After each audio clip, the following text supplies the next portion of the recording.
Hey, what's up everybody? Dustin here with Master Passive Income. Now I want to talk to you about earnest money and how earnest money plays into your real estate investing. Now I get this question all the time. In fact, I've given lots of money to earnest money, which basically goes to the seller. And so basically what it really comes down to is you're just going to be promising the seller of the home that you're going to be buying that you're going to go through with the deal. And if you don't go through with it, you're going to give them a little bit of money, $1,000, $2,000, whatever it might be, which we'll get into in just a second. They're going to get that in case you do not go through with the purchase of the property. Now, before I get into everything, I want to tell you that I want you to start investing in real estate rental properties. So I want to give you a free course. Go to masterpassiveincome.com/free course. All one word, masterpassiveincome.com/free course. And in the description below, I'll have that link to it as well. I want to get you a free download. We're going to walk you through the step-by-step process to invest in real estate, show you everything, all the 6 different ways that you can make money in real estate. On top of that, even showing you how to do the calculations to make sure you're making money every single month. Now, getting back to earnest money. When you have an earnest money that you're going to be paying out, a lot of questions come up like, how much should I pay?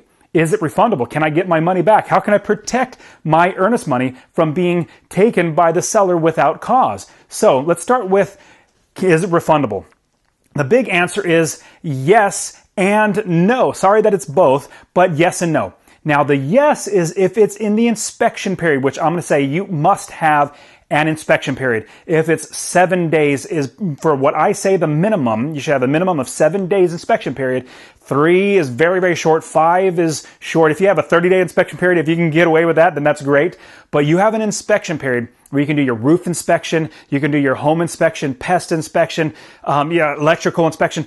Every single type of inspection that you might want to have, you can get those done. Now, on top of that inspection, you can also back out of the deal for any reason whatsoever. Let's say you did not get funding or somebody passed away and you need to save the money, whatever it might be. You have that 7-day window or with that inspection period that you agree upon with the seller to back out of the deal for any reason whatsoever and then get your earnest money back. Now, another big question is a lot of people ask, well, is earnest money, is that like a requirement? Do I have to always put down earnest money to buy the property? Well, the bottom line is no, it's not required. It's only if the seller requires it. Basically, they say, hey, I'm putting my house on the market for rent.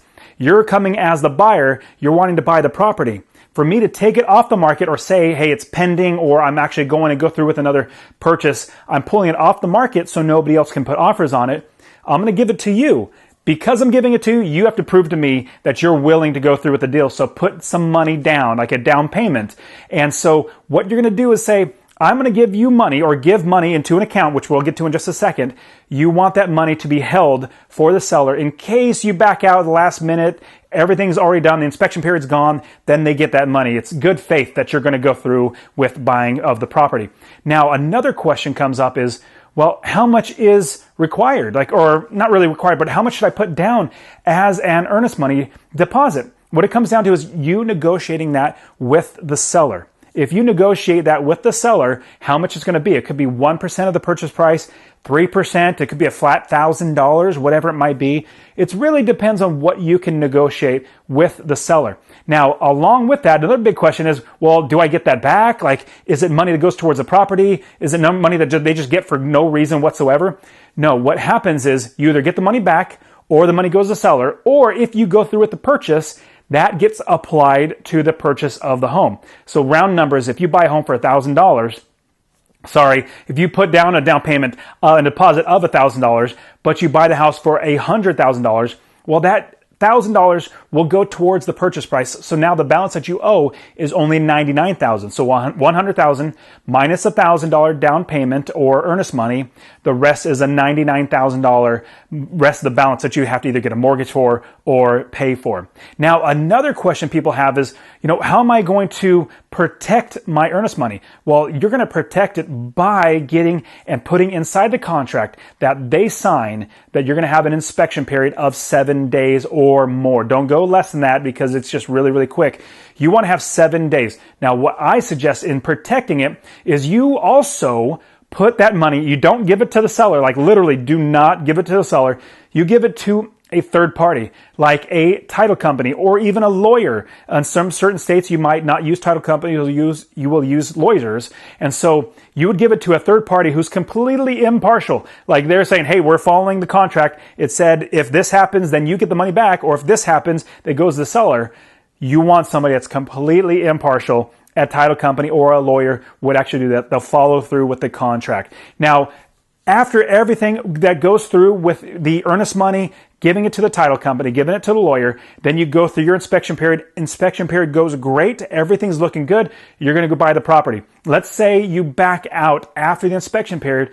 Well, then that money does go to the seller. Now, you as the seller, if you're the seller, you're looking forward to basically getting a benefit for taking off the market. And so you want to have that inspection period also so that your buyer is completely aware of everything and they have an inspection period and they can back out then. But then once the inspection period's over, you hold them to that inspection period's over. Now you give me the earnest money and you personally as a seller have the title company or the lawyer that's actually doing that as well, watching out for your best interest as well as the buyer. So bottom line, they're going to see the contract, which you've already agreed upon. And from there, you're going to be able to work together with the title company to either get the money or it goes back to the buyer, or the buyer, you get your money back. So I hope that helps clear up a lot when you're buying real estate. Now, I've given loads of money in earnest monies. I bought lots of properties with it. I've also bought lots of properties without putting any earnest money down. So it really depends on the seller and how much and how well you can work it out with the seller. So, all right, everybody, go get my free investor course, masterpassiveincome.com/free course, and subscribe to this channel. I want to continually give you some great content so you can get started investing in real estate rental properties and be able to quit your job and become successfully unemployed and never have to work a job again.